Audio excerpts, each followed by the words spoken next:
Hello everyone and welcome back to my life in Sydney, Australia. Summer is coming to a close. I've had a really nice summer, a lot of beaching, a lot of, going around the city, being that girl and enjoying life. I happily took an amazing trip up to the Hunter Valley. I have not explored outside Sydney yet, and it's been really amazing. So we took a little road trip, my husband and I.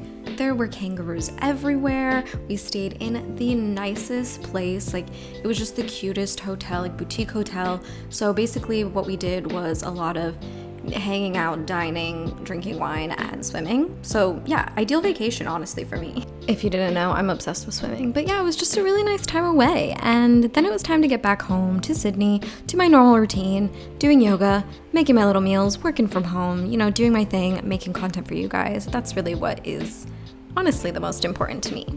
So in getting back into the swing of things, I took myself out and had a day out at the museum here. It's the Art Gallery of New South Wales, and so I thought I would take you along with me on my little art day. It doesn't take me long to get to the city. All I have to do is get on the train, and at one point there was no one on it and it was very creepy, and then when I got off there was no one and it was very creepy. But yeah, here's my little walk over to the museum. So like I said, it's free for everybody, and they've just added a new building that's all modern. It's like a huge expansion. So basically there's 2 buildings now to explore, so much more art, and it's truly beautiful. And this was my first time exploring since all of the upgrades. So yeah, I've only been here once before. So it was even under construction then, and it just wasn't as nice. This time it was 10 times better. I love a day at the museum. I love a solo day and an art dedicated day, and it just lifts my mood, it inspires me, and it just makes me so happy. So this is the new building. It was spectacular. I was honestly blown away, and there were so many cool works in here. And I was just like, wow, I can't believe this is free and accessible to everyone, because I really do believe that art should be accessible to everyone. There was even a new Yayoi Kusama sculpture out on the terrace where there was no one. It was such a calm, nice, relaxing day, and I just got to view all the art at the pace I wanted. There was a bunch of Aboriginal Indigenous work from Australia, and I love seeing that and learning about that more. Also, the building is just ginormous, so it's amazing. There were some really cool exhibitions going on. There were some works by amazing artists. This one is from Carrie Mae Weems. I studied this in art school, so it was so exciting to see. And something from my favorite sculpture artist, Louise Bourgeois, one of my favorites. So I was just really excited, and it was overall just a beautiful day. I just had an amazing time at the museum, checking out everything, seeing works that I love, and seeing works that I can learn more about, especially Aboriginal art, so important. And yeah, that was my day out. Okay, it's the next day, and I kind of have a secret to share. It's a secret that honestly I've been keeping from everyone. I didn't tell anyone, except my husband, obviously, and he helped me with it. I applied for a job. I don't think I got it, because I haven't heard anything back. But that wasn't really the point of applying to it. I guess I wanted a job in a sense, and I wanted to apply to a design job. But in a way, I knew I wasn't gonna get it, but I spent a good manic 3 days updating everything I could, and I just wanted to share it with you. So that's resume, portfolio even, and doing a cover letter and doing the things that you need to do to apply to a job, especially here in Australia. It's a little bit different than I was used to. So yeah, let me just talk about jobs. I fully didn't intend on getting one. When I applied to this one, it was at a museum, and I just have always wanted to work in a museum, honestly, and I don't know if I want a full-time job. I'm not sure what I want, but I know that designing, freelance, all of that has kind of taken a back seat. I do freelance, but content creation is obviously my main priority, and then even that has dipped in terms of financials and stuff. So there's just so many factors into what should I be doing, what do I want to do, and I think a full-time job would be a good thing, but it also is not a priority for me either. So if a good job pops up once in a while, I think I might apply. I don't know, I'm really just figuring it out, and I feel I'm figuring it out with you guys, and you guys know that's what my whole channel is about. I never know what I'm doing, and it's like, it's fine. Like, the whole channel is about my creative journey and as a designer, and like hopefully it helps you with your creative journey and what you want to do. So like me applying to a job maybe can help you in some way. The sad thing is that the job market is so competitive right now, but I think what's important to remember, I don't have all the answers, but as a designer, the great thing about what we do is that you can create your own career, right? So if something doesn't work out, and with this like crazy job market and all of that right now, like applying for jobs can feel impossible, but like you can make your own job, or you can find a way to make money as a designer in the meantime. And there's just so many different avenues to take with it, what type of specialty you are good at and whatever. So hopefully you can just take some inspiration from me, if anything. So like I said, it's hard finding a job, and I think I just really wanted to motivate myself to update everything. And that in itself felt like a very productive decision, to update my portfolio, update my resume. So let me just show you a bit of my resume. Okay, so this is my desktop. This is kind of what we're working with. I created it in Word in a way that was readable if it goes into a system or something like that, and you know, gets all confused with a PDF or whatever if you set it up very odd with text boxes. I just wrote it out in Word. I did export it to a PDF to apply, but yeah, this is what it looks like, and I just made it kind of like an interesting, unique layout. Sorry I have a bit of the top blurred, but it has my info and stuff like that.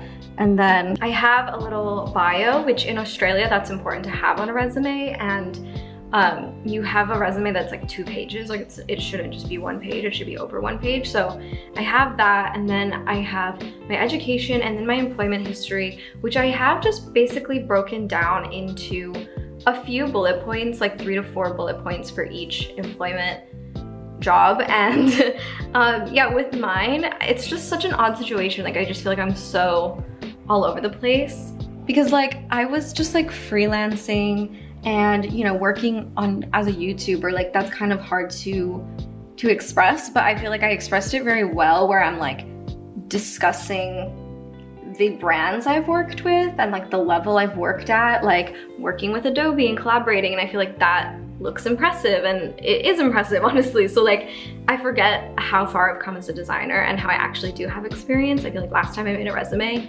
it just like was very thin and there was not a lot of stuff on there, but like you can really make the most of it, especially if you're freelancing or something. Like highlight specific things that you've worked on and the type of responsibilities you had depending on the project, and like just make it seem like you really know what you're doing because you've done those things, like specifically those ones, you know what I'm saying? I then just have like some skills at the end that I just listed out in a list format. I hate, I don't think you should do this on your resume. Those little bars of like, I'm 70% skilled, or like I'm 3/4 of a bar filled skill in graphic design. Like, what are you saying? What's the 100%? Why aren't you good? Like, why are you telling them that you're only half good at something? You should be telling them that you are just good at it and that's your skill and it's there. So yeah, that's definitely my advice for that. And then I just have some like professional accomplishments on here. And yeah, I thought that they were relevant to the position. And then yeah, that's kind of it. That's kind of just like how it's laid out. So yeah, in applying to jobs in Australia, like it is a bit different. Like I said, like the multiple page resume, and then you have to answer criteria, like selection criteria, and you have to answer that very specifically, but it does give the employer a lot more to look at in terms of like your skills and all that. You kind of answer like what they put in there as what you need to be hired at this role, like what kind of skills you have, and tell evidence and tell stories basically of how that happened and what you've worked on before. So it's very interesting. And then I wrote a cover letter, which I hate cover letters, like the bane of my existence. But yeah, it's just like, it's about being put together, having it all together, and having an updated resume I think is really good. Even if you're like freelancing, like just stay up to date on those things. I just postponed it for so long, and I think I just realized that I need to be on top of that professionally in case an opportunity comes up. And yeah, when this job popped up, I just thought, why not apply? And yeah, I kept it from everyone because I just didn't want any like pressure in my life of like what I should be doing, or I don't know, or what direction I should take, because every day I'm confused and I don't know what I want to do. And that's why I love that I do YouTube, because I have something that I love and that I'm passionate about and that I get to do and create like all the time. So I guess the other stuff will come when it comes. But that leads me to, I updated my Behance, okay? So I updated my portfolio, right? And my portfolio is usually my website. My website, I'm taking it down, well, not taking it down, but it's under construction. So if you go in there, it'll say like under construction, but you can still see all the stuff if you want to. But I just didn't want to link my website in terms of the application because I don't know, I want to update it and it's like, it's not right now. So I went to my Behance and I added new projects. This whole time I only had one project on there, which has gotten an amazing response from Behance and the Adobe team, and it's just incredible. Like, the attention it's gotten has like blown my mind, but I have uploaded more so that it can kind of be a well-rounded place for my work. And yeah, definitely go check it out. I thought this part deserved screen time.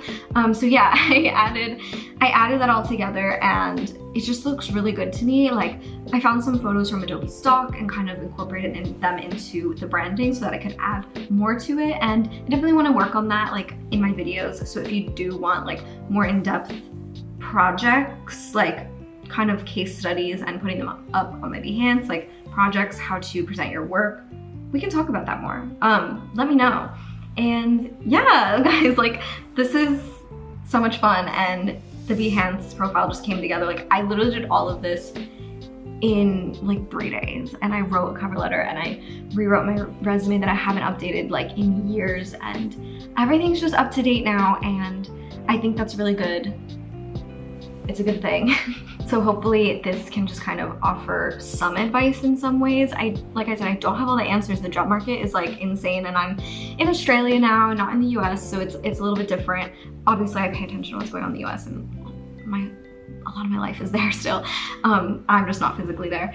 But yeah, I feel like at least what we have as designers is the ability to create the type of job that we want to create and move forward with that and have that in our back pocket as we move forward in the job world and the land of design jobs. The role I applied for was just a graphic designer position at a museum.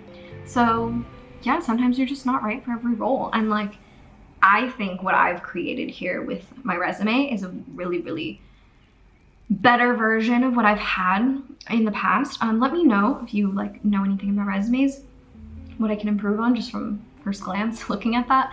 But yeah, I think at least that can offer something to you guys if you are completely lost. I'm here for you, and I'm completely lost too. Okay everyone, that was the video. I hope you enjoyed it. Please like it, please subscribe, and I'll see you in my next video. Okay, bye.